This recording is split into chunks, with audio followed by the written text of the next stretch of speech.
Hello everybody, today's going to be a very fun video, a video that we may never be able to do again, and the idea is all about if you could replay a game of Dota, knowing all of your mistakes, how would you do it? And because this is an opportunity that most of us will never get, that we see a really cool phenomenon happen in competitive Dota. So what happened between Team Secret and Team Nigma is about 15 minutes into the game froze and players were unable to reconnect. And the game was basically dropped on the server such that there was no way to recover it, and a decision had to be made.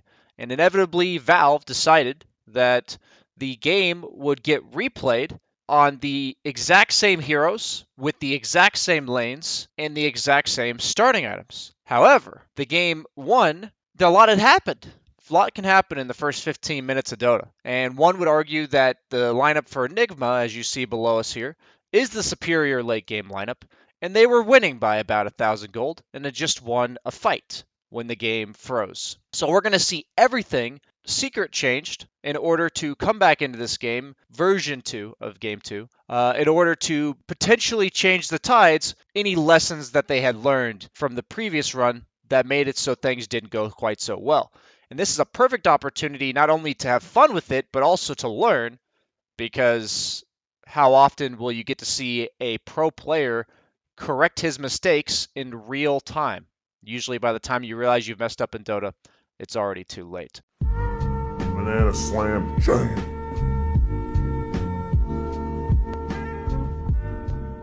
So let's go ahead and get into it. We're going to be jumping back and forth between the two games as much as possible to give full context.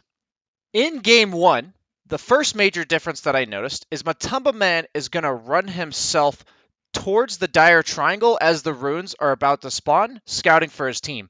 But he is going to unfortunately run into Kuroki as well as Mind Control sitting on the high ground, and he's going to be forced to level Earthshock in order to mitigate damage because he only has one set of tangos. And this is something where when you are forced to skill before the lane starts, it can have drastic impacts on your lane, because not only was he forced to take an ability he may not want, he lost 500 HP, and he also had to use it twice, so he lost about 160 mana. So, about the same timestamp in the game, you're going to see Matumba Man, rather than taking that aggressive posture that we saw in Game 1, is going to elect to be passive with Puppey, attempting to snipe this rune because he knows they are light on stuns. And because of this, he's going to save all of that HP and end up actually just giving up the rune based on what I would say Nigma's contest last game, and he does not take any damage, does not cost him any mana, and he's also going to elect to level his Fury Swipes. So quite a big difference already in one of the lanes. So purely looking at the bottom lane, as we have the mainstream paused here for WePlay, we're going to see a stark contrast in the result of what happened from that early momentum. 5 minutes into the game, Mind Control is going to be level 5 to the level 4 of Matumba Man, and they're both sitting at about the same CS.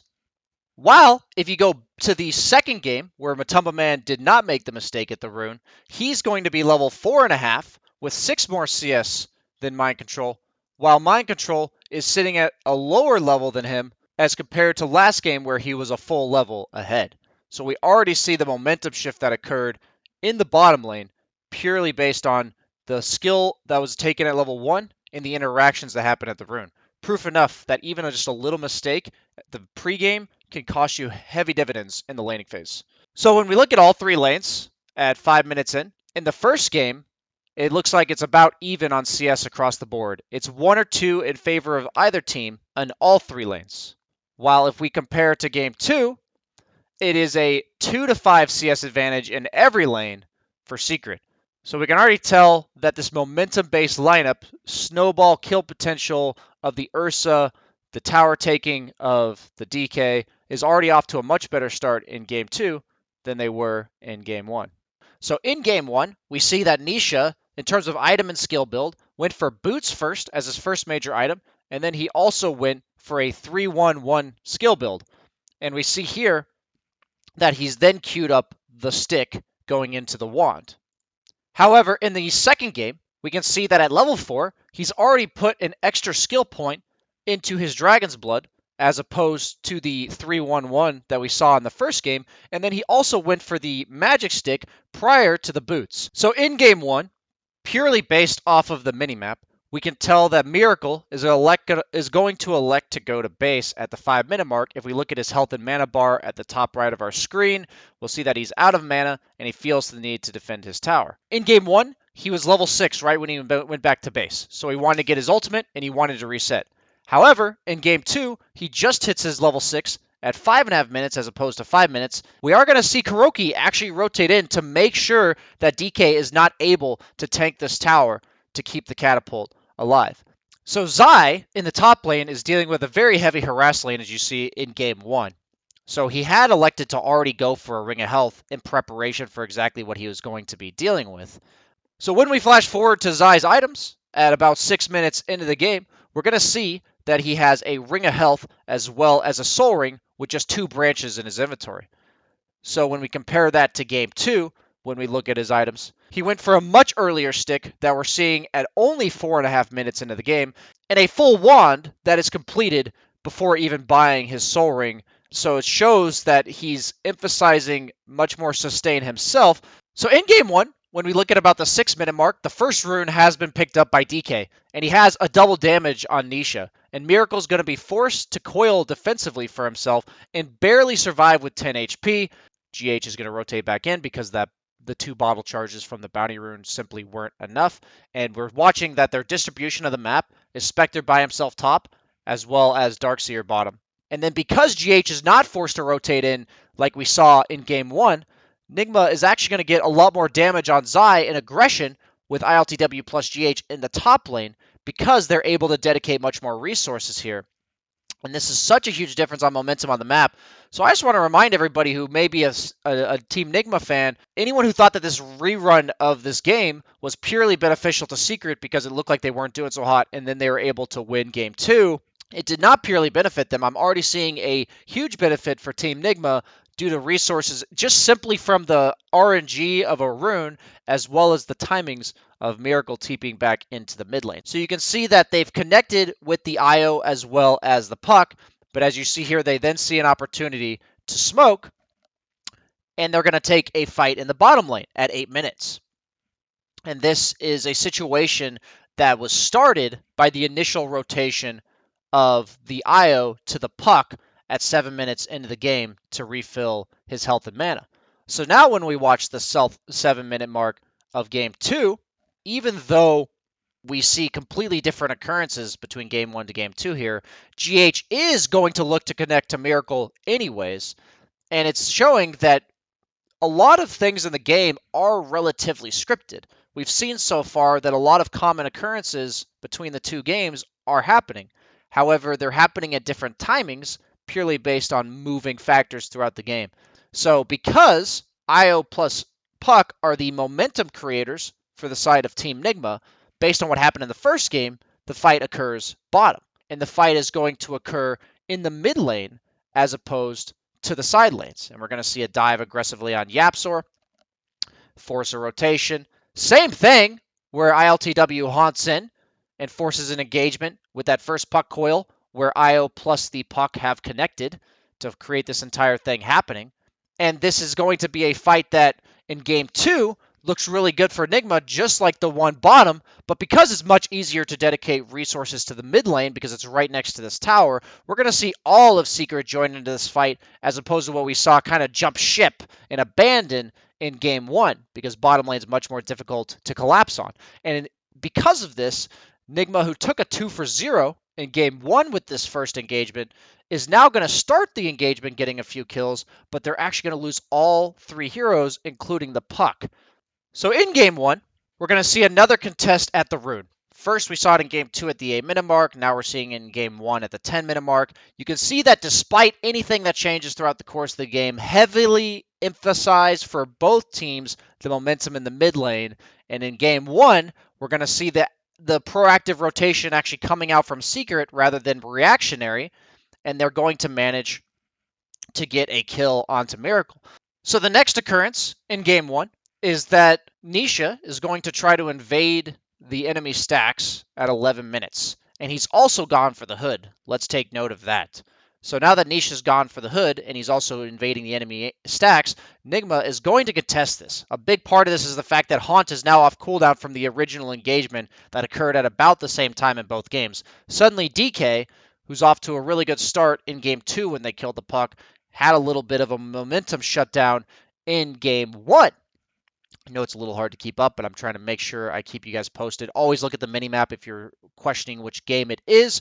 And we see that the same engagement that's happening mid in game 2 is now happening in game 1 that Nigma is making happen. But it all started with a DK overextending on the map. None of this would have been possible if DK did not get picked off. And this is the ultra kill that arguably would have put Nigma in a ridiculously good spot game 1 if this game had been able to play itself out. So if you knew that you were living the same day over, you knew you were living the same game of Dota 2 over, in your mind, I have to believe that if you had some ridiculously good play, your own ultra kill rampage in the first version, that it's going to affect your psyche a little bit in order to make you bias towards the decisions that you'd be making the next time around. So in game 1, we saw the ultra kill coming out from Miracle. And it's about the same point in the game, 10.5 minutes, and there's no DK pickoff, and he's no longer contesting the stacks that are over here. There's a lot of different factors. However, the same play is made by Miracle. Let's point out that DK did not go down, and the Spectre's Haunt is on cooldown. But now we run into game 2. 10.5 minutes in, Miracle's going to look to apply pressure on the mid lane once again, initiating onto Yapsor. And this time, there's no Spectre, Puppy's around, Secret's got the superior numbers, and since Darkseer was dead leading up to this fight because of that rotation bottom from the DK, it was a 4v3 in favor of Secret, and it's Zai getting the triple kill. So when we compare the net worth at 11 minutes in game 2 after this fight, it is 2,000 gold in favor of Secret. While when we look at game 1, after this fight at 12 minutes, it's actually slightly in favor of Team Nigma. And this is going to be a huge difference maker because of how snowbally the nature of the Radiant lineup is and how the Nigma lineup is kind of a stall out the game and eventually outscale the opponent. And Secret's going to be in farm mode despite the fact that they have the snowballing lineup because they have no blink on DK. However, in game 2, remember that was 13 minutes in when we finished that game 1 analysis. It's 11 minutes in. They've won the mid fight, which means the momentum on the map is in favor of Secret, and they're going to apply pressure to this mid tower. And notice how DK does not have a hood in his inventory, and he's instead queuing up the blink. So in game 1, we saw Nisha working on farming his remaining Blink Dagger gold at this large camp at the 13-minute mark. However, in game 2, the timing is much different based on itemization as well as the results of that mid-fight. So we're going to see a smoke immediately at the 13-minute mark by Nisha and Yapsor.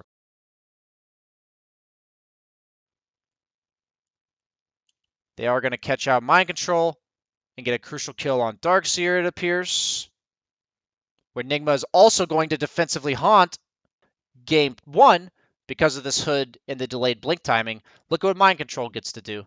He's actually taking bottom tower, single-handedly pressuring, and playing his own farm efficiency game. The rest of Nigma is split up, Io behind the Spectre and the Wyvern behind the Puck, and they're getting to really slow down the pace of the game. Because what happens is if they're allowed to use Spectre Haunt aggressively, which this is in game 1, 14.5 minutes in, as opposed to the defensive one in the bottom lane, they're able to get a crucial kill on Matumba Man. And because they weren't able to make a play themselves, notice how DK is still 250 gold off of his Blink Dagger 15.5 minutes in. The fight that's occurring in favor of Nigma right now didn't even happen in game 2 because they were already down by 3,000 net worth. The buildup of these little things led to where we are at 16 minutes in the game. And just how fine of a line you are walking in a game of Dota. And the coolest thing about this was, even though the result went in favor of Secret, I saw just as many adjustments from Team Nigma in game 2 as I did in game 1, or sorry, as I did from Secret. So, my implication that I've been alluding to this entire time is that I would argue Secret has the better draft. Because in game 1, both teams played not quite so optimally, while in game 2, they were able to refine each decision they made when it came to where they took fights, how they took fights, were they ready for certain fights to occur, and then also itemization and decisions at the rune. And sometimes, if both teams mess up equally, one team's going to prevail. And because you're the lineup that's meant to snowball, you're supposed to set the pace of the game. If the game is a little bit sloppy, your team's most likely going to lose, in this case, Team Secret. And if we see what happens between the 14-minute mark and the 16-minute mark, Secret is going to non-stop make plays around the map, constantly moving with the Blink Dagger of Nisha, constantly playing together with the Skywrath Mage who has this Veil. They turn this into an early Roche at 14 and a half minutes. Nope. And you can see exactly what they were going for with their timings. As you guys can see, one single team fight can change the course of the entire game.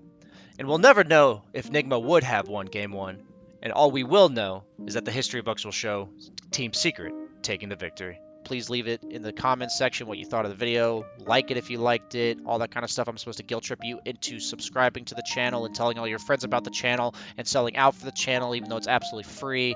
I'm going to be trying to do more creative content like this anytime I get the chance. So hope you guys enjoyed it, and follow, subscribe, all that kind of stuff if you did. And if you want to watch the games yourself, you would have to go to the We Play channel, which we'll put in the pinned comments for the timestamp of that, because you can't find the first game anywhere on Dota. It's literally deleted from the servers. And if you guys want to watch the second game, you can simply go either to the We Play channel immediately after, or you can go to the main page for the tournaments, watch. It was on June 3rd between Team Secret and Team Nigma, Game 2. So if you guys want to watch it there yourselves, thanks for watching, everybody. Hope you enjoyed. Bye.